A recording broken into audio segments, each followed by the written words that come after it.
রহমানির রহিম। Sundarban college of টেকনোলজির পক্ষ থেকে কাছের দূরের সকল শিক্ষার্থীদের জানাই আন্তরিক সালাম ও শুভেচ্ছা। সুন্দরবন কলেজ কর্তৃক পরিচালিত বিএড কোর্সের আজ তৃতীয় ক্লাস। আজ মাধ্যমিক শিক্ষা আবশ্যিক কোর্স এর উপরে আজ দ্বিতীয় ক্লাস আমি নিতে যাচ্ছি। এই ক্লাসের সংক্ষিপ্ত বিষয়ের উপরে, সংক্ষিপ্ত প্রশ্নের উপরে কথা বলবো। গত ক্লাসে সংক্ষিপ্ত চারটা প্রশ্নের উপরে আলোচনা করা হয়েছিল। আজকে এখানে আমরা 7টি প্রশ্ন নিয়ে আসছি।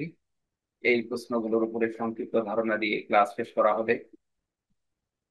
তো এই প্রশ্নগুলো আপনাদের সিলেবাস এবং সাজেশনের সম্পৃক্ত করা হয়েছে। এরকম ধরনের আরো কিছু প্রশ্ন আপনাদের সাজেশনের ভিতরেই ইনক্লুড করা হবে। এই প্রশ্নগুলো পড়লে আশা করা যায় এই কোর্সের চূড়ান্ত প্রস্তুতি সম্পন্ন করা সম্ভব হবে। মাধ্যমিক শিক্ষা বিষয়ের উপরে আরো একটি ক্লাস নিয়েই এই কোর্সের ক্লাস সমাপ্ত করা হবে এবং ওই ক্লাসে আপনাদের মোটামুটি চূড়ান্ত একটা সাজেশন এবং পরবর্তীতে সলিউশন দেওয়ার চেষ্টা করবো ইনশাআল্লাহ। তো আজকে আমরা যে 7টি প্রশ্ন এখানে দেখছি, এই প্রশ্নগুলোর মধ্যে ধারাবাহিকভাবে 1 নম্বরে লেখা হয়েছে শিক্ষাক্রম বিস্তরণ বলতে কি বোঝায়। নাম্বার 2, শিক্ষা সংশ্লিষ্ট 4টি দার্শনিক মতবাদের নাম লিখুন। নাম্বার 3, গ্রান্ট ইন এইড প্রথা কি। নাম্বার 4, উডের ডিসকাস বা গ্রান্ট ইন এইড এর অনুদান প্রাপ্তির শর্তগুলো লিখুন। নাম্বার 5, মাধ্যমিক ও উচ্চ মাধ্যমিক শিক্ষা বোর্ডের 4টি কার্যক্রম উল্লেখ করুন। নাম্বার 6, শিক্ষা মন্ত্রণালয়ের 4টি কাজ লিখুন। নাম্বার 7, শিক্ষা প্রকৌশল দপ্তরের 2টি কাজ লিখুন। যে সংক্ষিপ্ত প্রশ্নগুলো আমি আপনাদের সামনে তুলে ধরেছি, এই সংক্ষিপ্ত প্রশ্নগুলো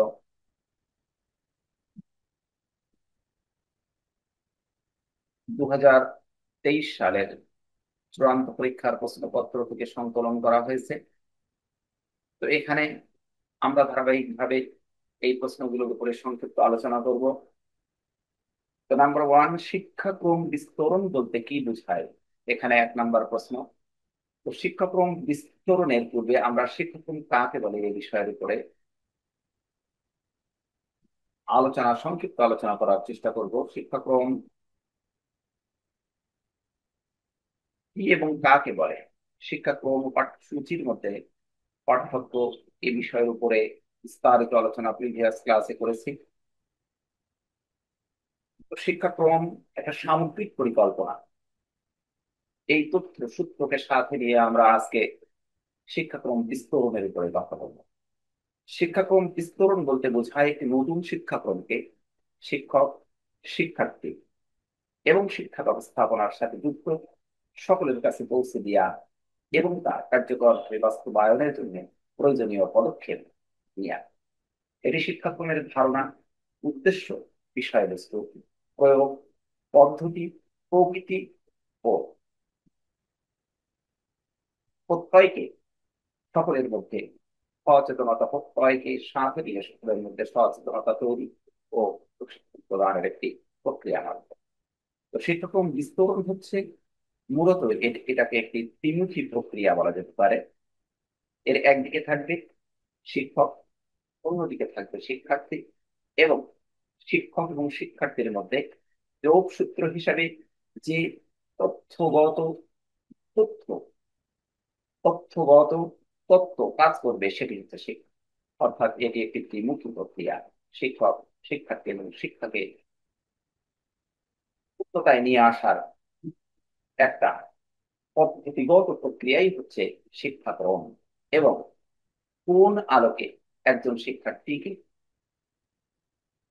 শিক্ষা আলোকে শিক্ষকের সহায়তা দিয়ে পূর্ণাঙ্গতায় পৌঁছে দেওয়া যাবে, তার একটা বিস্তারিত প্রক্রিয়া পদ্ধতি বা প্রয়োগটি হচ্ছে মূলত শিক্ষাক্রম বিস্তরণ।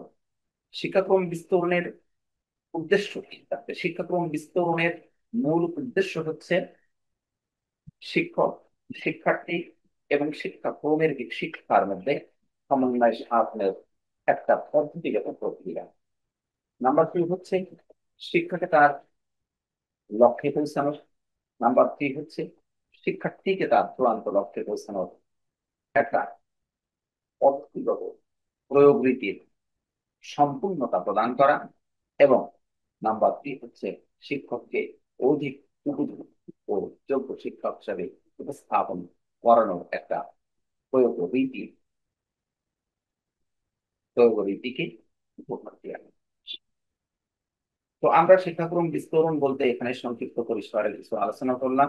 সংক্ষেপে শিক্ষাক্রম বিস্তরণ হচ্ছে একটি গুরুত্বপূর্ণ প্রক্রিয়া যা নতুন শিক্ষাক্রমকে সাথে নিয়ে শিক্ষার্থীকে সফলতার লক্ষ্যে পৌঁছানোর একটা নিশ্চিত ব্যবস্থা তৈরি করে দিতে পারে। এমনই একটি পদ্ধতিগত প্রক্রিয়াই হচ্ছে শিক্ষাক্রম বিস্তরণ। তো আমরা এখানে 2 নম্বর প্রশ্ন, শিক্ষা সংশ্লিষ্ট 4টি দার্শনিক মতবাদ নিয়ে কথা বলবো।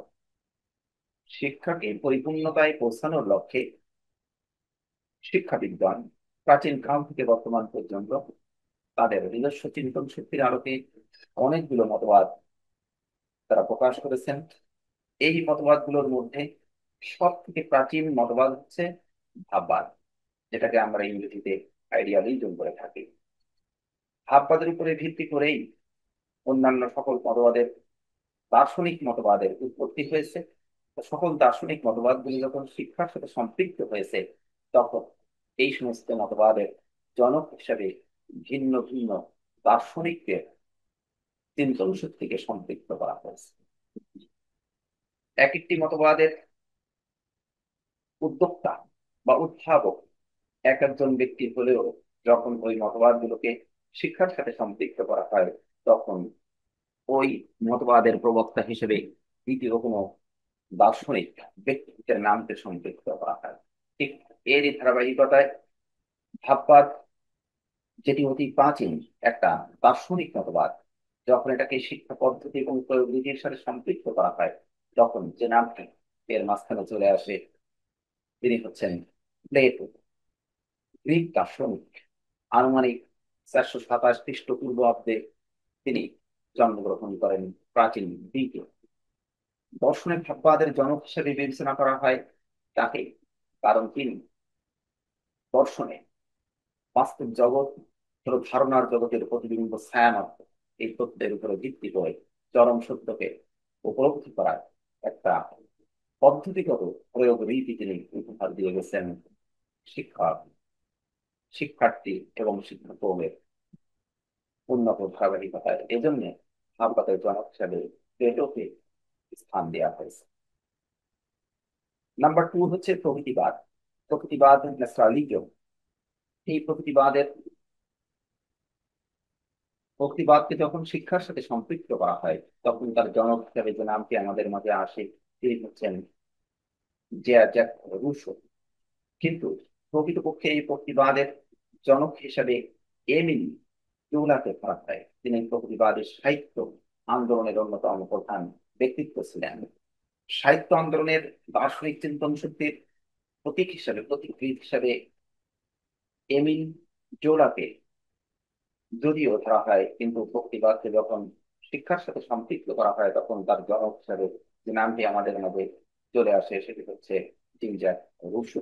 এ কারণে প্রকৃতিবাদকে শিক্ষা তত্ত্বের আলোকে সাজিয়ে প্রকৃতিবাদের লক্ষ্য এবং তার উদ্দেশ্যকে সফলতার তাহার প্রান্তে এসেছেন তিনি হচ্ছেন জিন জ্যাক রুসো। এরপর আমরা 3 নাম্বার যে দার্শনিক মতবাদের কথা বলবো সেটি হলো প্রয়োগবাদ। এই প্রয়োগবাদের আদি জনক ছিলেন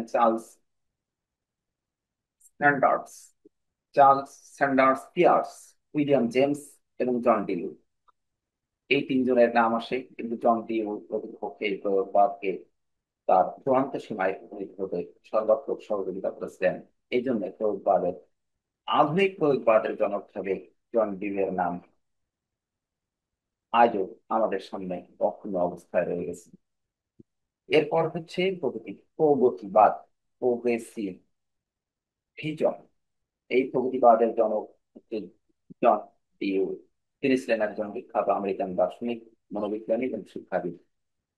তিনি প্রগতিশীল শিক্ষার একজন প্রধান প্রবক্তা ছিলেন, যিনি এই প্রগতিবাদকে শিক্ষার ধারাবাহিকতার একটা অনন্য সাধারণ দৃষ্টান্ত স্থাপন করেছেন। এই চারটি প্রধান মতবাদ ছাড়াও শিক্ষা ক্ষেত্রে আরো অনেক প্রাসঙ্গিক মতবাদ রয়েছে, যেমন জ্ঞানবাদ, মানবতাবাদ ইত্যাদি। প্রতিটি মতবাদের নিজস্ব বৈশিষ্ট্য ও শিক্ষা ব্যবস্থায় অবদান রেখেছে, এবং এই অবদানের উপরে ভিত্তি করে শিক্ষা ব্যবস্থা আজ আধুনিকতার ছোঁয়া পেয়েছে।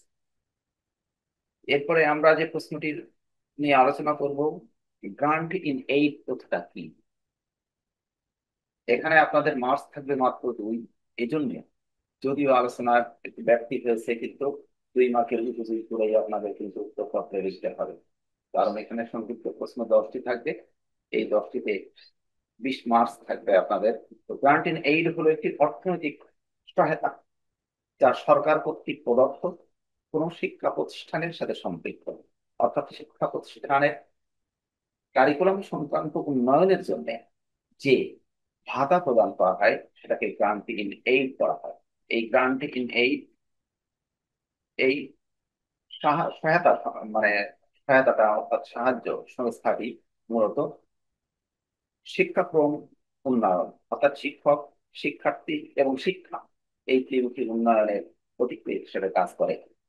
উৎপত্তি, গ্রান্ট শব্দটি এসেছে প্রথম ফরাসি গ্রান্টির থেকে, যার অর্থ হচ্ছে প্রদান করা বা দান করা। আর এইড শব্দটি এসেছে এডিটিউড থেকে, যার অর্থ হলো সহায়তা করা, অর্থাৎ সহায়তা প্রদান করাই হচ্ছে গ্রান্ট ইন এইড। এটা ফুড এন্ড ডিসপাসের অন্তর্ভুক্ত একটি তথ্য, যে তথ্যের আলোকে একজন শিক্ষক, শিক্ষার্থী এবং শিক্ষা ব্যবস্থার সর্বতোমুখী উন্নয়ন করা সম্ভব এই গ্রান্ট ইন এইড প্রথার মাধ্যমে। তো আমরা এ পর্যন্ত 3টি প্রশ্ন সম্পর্কে আলোচনা করলাম।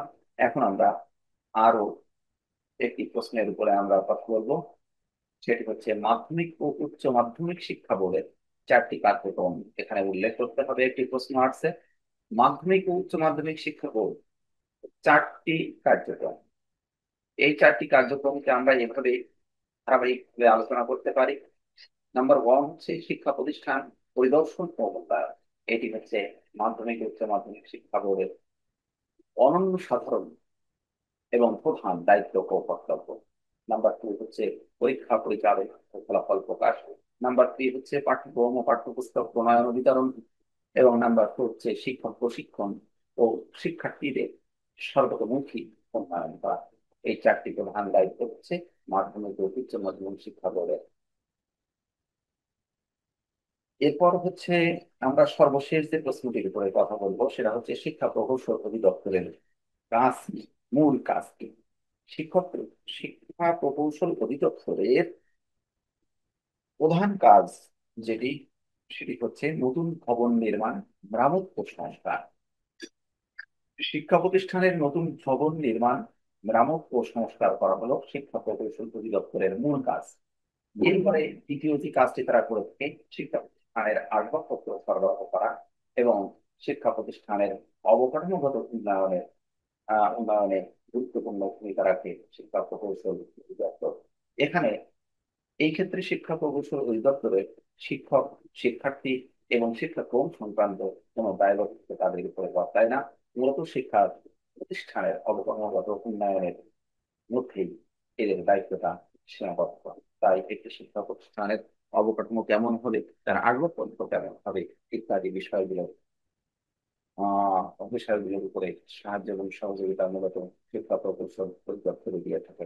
তো আজকের এই ক্লাসে মূলত যে 7টি প্রশ্নের উপরে আমরা আলোচনা করলাম, এই 7টি প্রশ্ন অত্যন্ত গুরুত্বপূর্ণ এবং প্রত্যেকটি প্রশ্নে আমরা 2 মার্কস করে এখানে পাবো। এবং এই 7টি প্রশ্ন ভিতর থেকে আপনাদের অধিকাংশ প্রশ্নগুলো আসন্ন পরীক্ষায় আসতে পারে বলে আমি মনে করি। তো আজকে ক্লাস এ পর্যন্ত সমাপ্ত করা হবে। আগামীতে আর একটি ক্লাস, এবং ওই ক্লাসে আপনাদের এই কোর্সের উপরে একটা সাজেশন এবং পরবর্তীতে সলিউশন দিয়ে এই কোর্সটা সমাপ্তি করা হবে। আগে পর্যন্ত সকলকে অসংখ্য ধন্যবাদ।